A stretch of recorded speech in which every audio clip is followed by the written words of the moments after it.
ఒక్కసారి కొమ్మూరి గోల్డ్ కి కాల్ చేయండి. తాకట్లో ఉన్న మీ బంగారాన్ని విడిపించి మార్కెట్ ప్రైస్ కి వాళ్ళు కొనుక్కుని మిగతా డబ్బులు మీకు ఇచ్చేస్తారు. హాయ్, వెల్కమ్ టు మనం టీవీ. నేను మీ మనోజ్. జగన్మోహన్ రెడ్డి గారు తన తల్లిని చెల్లిని ఆస్తుల విషయంలో ఎప్పటి నుంచో ఇబ్బంది పెడుతున్నాడు. గతంలో ప్రేమతో ఇచ్చానని చెప్పి, సో ఇప్పుడు నాకు ఆ ప్రేమ లేదు, నా ప్రతిష్టని మా అమ్మ మా చెల్లి దెబ్బతీశారు, కాబట్టి నేను వాళ్ళకి ప్రేమతో ఇచ్చిన ఆస్తుల్ని ఇవ్వట్లేదు, నాకే ఉంచుకుంటా, అది నా కష్టార్జితం అని చెప్పి ఇప్పుడు ఆయన లా ట్రిబ్యునల్కి అప్పీల్ చేశారు. సో మరి ఎంతవరకు కరెక్ట్? జగన్మోహన్ రెడ్డి గారు ఎందుకు అంత డెసిషన్ తీసుకున్నారు? మాట్లాడదాం. మనతో పాటు ప్రముఖ పొలిటికల్ అనలిస్ట్ ఉన్నారు, కొత్త రవీంద్రబాబు గారు. నమస్కారం సార్. నమస్తే సార్. ఏంటి సార్ జగన్మోహన్ రెడ్డి గారు మళ్ళీ ఒకసారిగా మార్పు చెందడంలో రీజన్ ఏంటి, ఆంతర్యం ఏంటి? ఫస్ట్ మీరు అన్న స్టేట్మెంటు లేదా ప్రస్తుతం సోషల్ మీడియాలో జరుగుతున్నటువంటి స్టేట్మెంట్ ఏంటంటే, ఆంధ్రప్రదేశ్ మాజీ ముఖ్యమంత్రి జగన్ రెడ్డి గారు ఆస్తుల పంపకం విషయంలో తల్లిని చెల్లిని కోర్టుకు లాగి ఇంటి నుంచి దొబ్బేశాడు. ఇది కదా స్టేట్మెంట్. క్లారిటీ. ఈ స్టేట్మెంట్ నేను ఖండిస్తున్నాను. జగన్ రెడ్డి గారు ఆస్తిపాస్తులు ఏంటి అసలు? ఆయన స్వార్జితం కష్టార్జితమైన ఆస్తిపాస్తులు పంచాయితీ అయితే మనం ఎందుకు మాట్లాడతాం? అసలు మనకేం సంబంధం? అది ఆయన ఆస్తి పాస్తులు కాదు, ఆయన కష్టార్జితం కాదు, స్వార్జితం కాదు. నేనే సంపాదించుకున్నా అని చెప్పి లా ట్రిబ్యునల్కి అప్పీల్ అయిందంటే, మరి ఆయన సంపాదించుకుంటే తండ్రి ముఖ్యమంత్రిగా ఉన్నప్పుడు ఆయన అధికారాన్ని అడ్డు పెట్టుకొని అక్రమ సంపాదన 45,000 కోట్లు ఆర్జించాడు అనే కేసు 13 సంవత్సరాల క్రితం మాజీ మంత్రి శంకర్రావు గారు వేస్తే కేసు, అది ఇప్పటికీ విచారణ జరుగుతుంది కదా. అది అక్రమ సంపాదన అని అప్పటి నుంచి పంచాయతీ కేసు నడుస్తూ ఉంటే, అట్లా సంపాదించిన ఆస్తి పాస్తుల్లో వీళ్ళు పంచుకోవటం ఏంది? వాళ్ళ పంచాయతీ ఏంది? అది కదా పంచుకుంటుంది వీళ్ళు. ఈయన స్వార్థితంగా సంపాదించిన ఆస్తి పంచుకోవడం అనేది తప్పు. అది ఈ విషయం మనం ఒక్కసారి విశ్లేషణ చేస్తే పార్టీలకు అతీతంగా ఈ పర్టికులర్ సబ్జెక్ట్ విషయంలో జగన్ రెడ్డి గారు తండ్రి ముఖ్యమంత్రిగా ఉన్నప్పుడు 2004కి ముందు జగన్ రెడ్డి గారి ఆస్తులు ఎంత వాళ్ళ కుటుంబానికి, ఇప్పుడు ప్రస్తుతం వాళ్ళ ఆస్తి పాస్తులు 1000 రెట్లు ఎందుకు పెరిగినాయి, ఎలా పెరిగింది? నంబర్ 1. నంబర్ 2, గతంలో రాజశేఖర రెడ్డి గారు ముఖ్యమంత్రి కాకముందు హైదరాబాదులో ఒక ఇల్లు ఉంది, ఆ ఫైనాన్షియల్ సిచ్యువేషన్ బాగలేదు, ఆ ఇల్లు అమ్ముతున్నాను అని చెప్పి ఆయన అన్నమాట వాస్తవం. అది పేపర్లు అన్నిట్లో వచ్చింది. అంటే హైదరాబాద్లో ఉన్న ఇల్లు కూడా అమ్ముకునే పరిస్థితి అప్పట్లో ఫైనాన్షియల్ స్టేటస్ ఉండే. మరి ఈరోజు జగన్ రెడ్డి గారు 2019 అసెంబ్లీ ఎలక్షన్కి 2024 అసెంబ్లీ ఎలక్షన్కి సబ్మిట్ చేసిన అఫిడవిట్ డేటా నేను క్షుణ్ణంగా పరిశీలిస్తే 59.4% ఆస్తులు పెరిగినాయి. అసలు ఈ ఆస్తులు కూడా ఆయన అధికారం, తండ్రి గారు అధికారాన్ని దుర్వినియోగం చేసుకొని క్విడ్ కో ప్రో అన్న పాలసీ ద్వారా ఈయన కొంత కంపెనీలకు మెయిల్ చేయటం, ఆ కంపెనీలు వాళ్ళు దానికి ప్రతిఫలంగా ఈయన ఎస్టాబ్లిష్ చేసిన పారిశ్రామిక సామ్రాజ్యం కంపెనీల్లో భారీ ఎత్తున షేర్లు కొనటం, పెట్టుబడులు పెట్టడం, ఆ విధంగా సంపాదించిన ఆర్థిక సామ్రాజ్యం, ఈ ఫ్యాక్టరీసు ఇవన్నీ కూడా ఆయనకి ఏర్పడినాయి అనేది చాలామందికి తెలిసిన విషయం.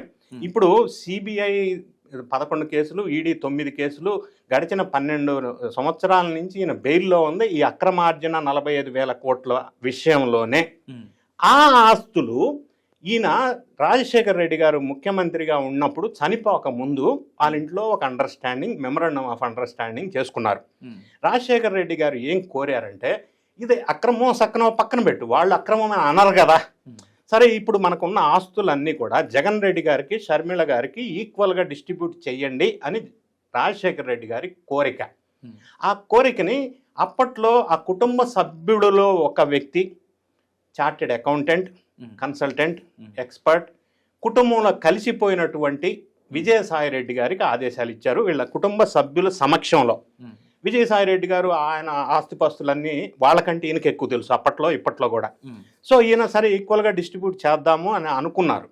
దీనికి ప్రత్యక్ష సాక్ష్యం ఇంకొక మనిషి వైవి సుబ్బారెడ్డి. ఇది అగ్రిమెంట్ జరిగింది రాజశేఖర రెడ్డి గారు బతికున్న కాలంలో. సరే, అంగీకారం అయిన తర్వాత రాజశేఖర రెడ్డి గారు చనిపోవటం, సరే ఈ ఆస్తుల పంపకాల విషయంలో అది సరస్వతి పవర్ ఒక ఇండస్ట్రీయే కాదు, ఇంకా అన్ని అక్రమ ఆస్తులు అన్నిటిలోనూ నేను షేర్ ఇవ్వను, ఇది నా కష్టార్జితం అని చెప్పి ఈయన ఉల్టా రివర్స్ గేర్ తీసుకొని తల్లిని చెల్లిని నేషనల్ కంపెనీ లా ట్రిబ్యునల్లో ఈడ్చాడు.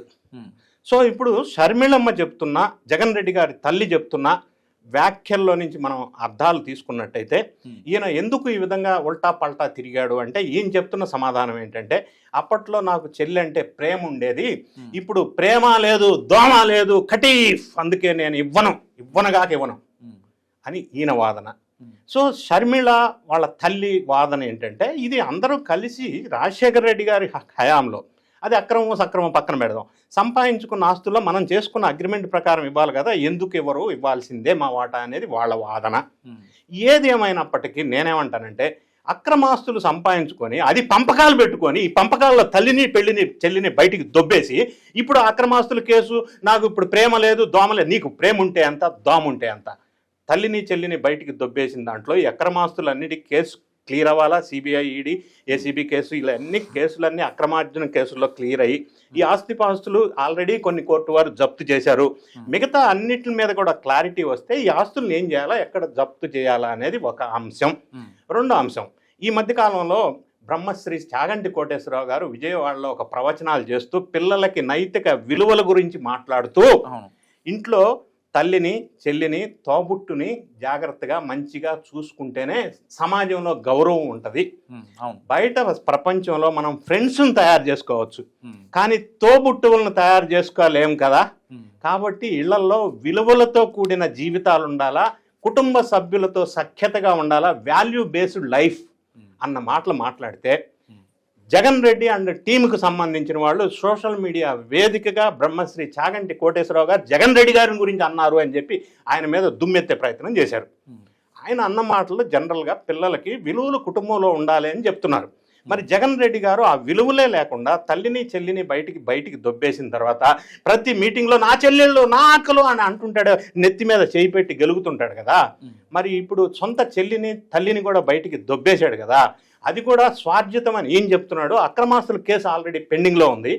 సో ఇటువంటి అంశాల్లో ఎన్సీఎల్టీ మీద ఈయన చెప్పింది తామకి తల్లికి చెల్లి మీద ప్రేమ ఉందా లేదా, ఇప్పుడు ప్రేమ ఉందా అప్పుడు ప్రేమ ఉందా అనేది మనం మాట్లాడట్లా, అది ఇంటర్నల్ వ్యవహారం. కానీ ఆస్తులు పంపకాలు అనేది వాళ్ళు పంచుకోవడం కాదు, ప్రజలకి అక్రమంగా సంపాదించింది ప్రజల సొమ్ము, అది దాన్ని కోర్టు వాళ్ళు తేల్చాలా, జప్తు చేసుకున్న తర్వాత మిగతా తేల్చాలా.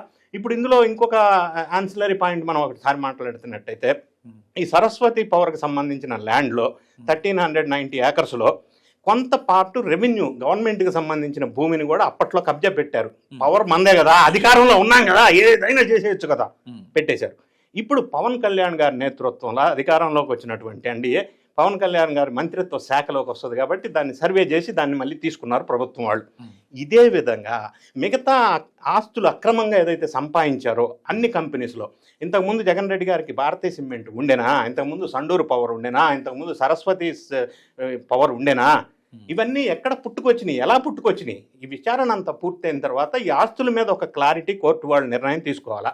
నంబర్ 2, ఇన్ని సంవత్సరాలు డిలే అవడానికి కారణం ఎవరు అవునన్నా కాదన్నా సెంట్రల్ గవర్నమెంట్లో ఉన్నటువంటి సెంట్రల్ దర్యాప్తు సంస్థలు సెంట్రల్ గవర్నమెంట్ జేబు సంస్థలుగా ఉన్నాయని సుప్రీంకోర్టు వాళ్ళు వ్యాఖ్యల నేపథ్యంలో ఈయన సెంట్రల్ గవర్నమెంట్ శుభ ఆశీస్సులు ఇంతకాలం ఉన్నాయి కాబట్టి ఈ కేసు తేలకుండా కాలయాపన చేశారు. 12 సంవత్సరాలు బెయిల్ జీవితంలో ఉన్నారు. కానీ ఇప్పుడు గవర్నమెంట్ మారింది, సెంట్రల్లో వాళ్ళ వ్యూ మారింది, స్టేట్లో ఎన్డీఏ ప్రభుత్వం అధికారంలోకి వచ్చింది. సో ఇంతకు ముందులాగా ఇప్పుడు ఉండకపోవచ్చు. ఈ ఎన్సీఎల్టీ కేసుతో పాటుగా అక్రమాస్తుల కేసు విషయంలో కొంత దర్యాప్తు పురోగతి చెందవచ్చు. అప్పుడు అసలు విషయాలు వెలుగులోకి వచ్చే అవకాశం ఉంది అనేది మనకిప్పుడు మారిన రాజకీయ పరిణామాల దృష్ట్యా మనం తొందరగా ఇవన్నీ తేలితే జగన్ రెడ్డి గారు లేదా తాడేపల్లి ప్యాలెస్ అందరూ కూడా ఏ విధంగా ఉండబోతుంది అనేది మనం ఆశించవచ్చు. కొంత సానుకూల పరిస్థితిలో తీర్పులు వస్తాయి అని చెప్పి. Thank you sir. సో ఇది రేంద్రబాబు గారి అనాలిసిస్. మీరు ఏమనుకుంటున్నారో మస్ట్ కామెంట్ చేయండి. చూస్తున్నాండి మనం టీవీ.